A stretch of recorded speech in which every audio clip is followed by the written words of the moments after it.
Hi, welcome, welcome, welcome. I'm so glad you're here. I've been wanting to do something like this for a very long time. If you know me at all, you know that I love dogs and I love to talk about dogs. I also love to help people improve their behavior and get their dogs to listen. If you aren't aware, there's a crisis in our society today. Shelters are overcrowded, rescues are full to capacity and still taking more than they can handle.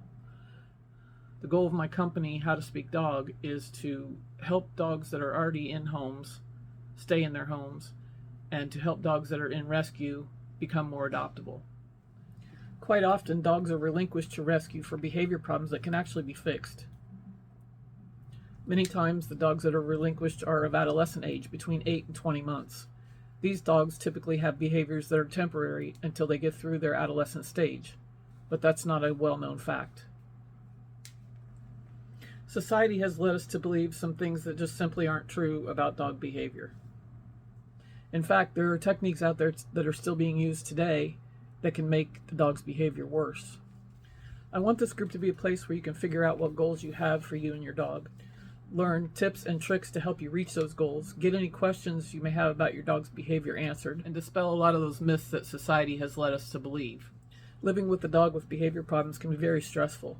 I've done it, so I know what you're feeling. But that's what I also want for this group, is for it to be a community where you can get support from other people who are going through the same things you are and who understand, and a place where you won't be made to feel bad or shamed or guilty about things that you've tried that haven't worked. In this group, we practice the Lima principles: least intrusive, minimally aversive. So we look for the techniques that will cause no harm, no pain, no fear.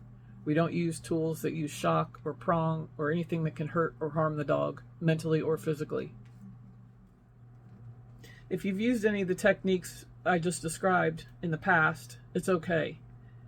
Back in the day when I first started, we didn't know any better, but now we know better, so we can do better. That's the main purpose of this group, learning what it means to do better for our dogs. I'm really looking forward to getting to know all of you in this group, and if you feel comfortable, I would love it if you would introduce yourselves and your dogs and share your goals for being in this group in the comments below. Thank you again for being interested in learning how to speak dog.